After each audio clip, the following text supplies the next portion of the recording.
Spirit Airlines is now out of business. Thousands of travelers spent the weekend stranded when the airlines pulled the plug at 3 in the morning on Saturday. More than 17,000 employees find themselves out of work.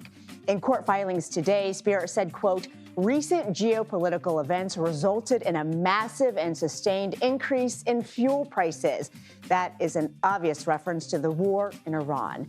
Since the start of the war, Brent crude has spiked 55% from $72 in late February to its peak at $126 per barrel. Gas prices are up nearly 50% to $4.44 per gallon on average. And as with most things, the blame for Spirit has turned political. Democrats blaming President Trump's war with Iran. Members of Trump's cabinet are blaming the Biden administration for the airline's demise. We begin our coverage with senior transportation correspondent Kris Van Cleave at Newark Liberty International Airport. Kris, it's great to see you. I know you've been covering this now for quite a while. Can you walk us through how travelers are navigating Spirit's closure? Well, basically, if you were a Spirit flyer with a reservation to travel, you are in the process of getting a refund. Spirit says the majority of those to credit card and debit holders have already been processed and should be going back to their cards.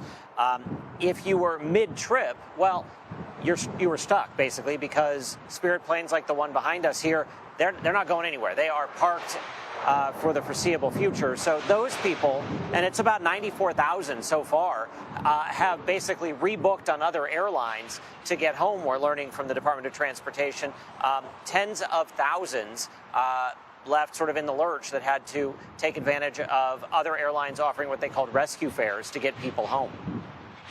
And Kris, there was an attempt over the weekend that ultimately failed for the federal government to try to bail out Spirit.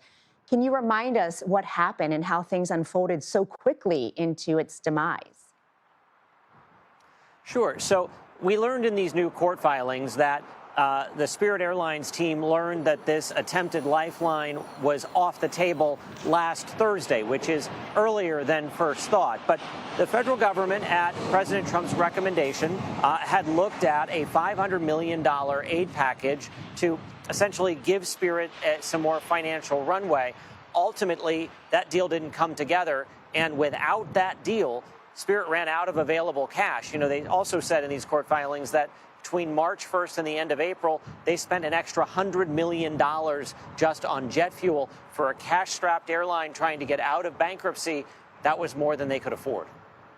And Kris, it's obviously not just customers impacted. We're talking about thousands of Spirit employees. What happens to them next? Well, they are out of a job. It's thousands of direct Spirit employees and then thousands more contractors and people who had jobs supplying or working around Spirit Airlines that now have to find other work. You know, we've talked to one flight attendant who said he teaches dance classes on the side. He's going to try to do more of that. We talked to another who said she just hopes to get another flight attendant job. Other airlines have said they're going to give priority to Spirit employees, pilots and flight attendants, people that are already trained to do those jobs will get special consideration. We're hearing some airlines are going to do hiring events in cities that were crew bases for Spirit. But right now, they're trying to figure out what's next. They'll obviously be able to get unemployment. Spirit will process a final payroll. But, you know, as one of them told us, he's not sure what's going to happen, how he's going to pay bills when the check stops coming as soon as this next pay period. And our thoughts are with all of those employees. Thank you so much, Kris Van Cleave. CBS News travel editor Peter Greenberg joins me now. Peter, thanks for making time for us. Obviously, Spirit alluded to the war in Iran, but other airline companies are facing the same figures in terms of crude oil. So how much do you think this was due to the war in Iran? Well, let's go back in time. Spirit has lost $2.5 billion since 2020. Now, they were called an ultra-low-cost carrier, a ULCC, but there was really nothing ultra-low-cost about it or Frontier or Allegiant or Avelo. They had to pay fuel at the same prices, their equipment costs, their labor costs, their other goods and services they had to contract for. Their only competitive advantage in the marketplace for consumers was offering low airfares. But if the low airfares can't pay those bills, it doesn't take a math genius to figure out they have no cash. And that's really what happened. The other airlines, of course, tried to line up behind Spirit and ask the government for a $2.5 billion bailout. That's no longer on the table. And the reason why the other deal fell apart is because Spirit was already operating under Chapter 11 bankruptcy. They had no assets to pawn. JetBlue was facing a bankruptcy filing. What did they do? They pledged 22 of their planes as collateral to get a $500 million loan to avoid the bankruptcy filing and then continue to fly for 2026. Spirit didn't have that option. They don't own any of their planes. They released. They had no other options. And is that your assessment of why the federal bailout effort stalled and ultimately failed? No, what really happened was that when the federal government said, okay, we're going to buy stock warrants in Spirit because there was no collateralized equipment, they also said they wanted to be in first position to get paid back.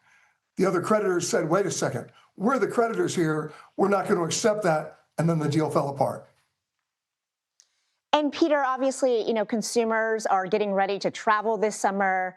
We anticipate prices will go up again. What should people expect now that they have watched one airline completely, fail as a result of these rising prices?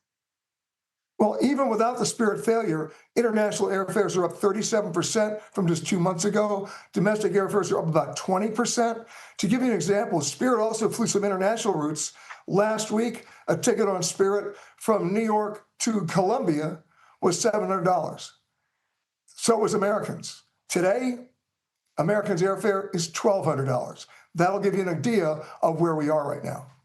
And I know you're not, you can't predict the future, but given the trends, given what we are seeing, what should people anticipate as they book their travel this summer? That the other low-fare carriers are going to be in the same boat, assuming the prices stay the same as Spirit. You're going to see either mergers, consolidations, or some failures outright. As with Spirit, most people buy their tickets with credit cards, so you are protected under federal credit law to get your money back if the flight doesn't operate. That doesn't get you where you want to go, but at least you have some consolation with that. All right, Peter. I know you'll be tracking what's to come, and we appreciate it. Thank you.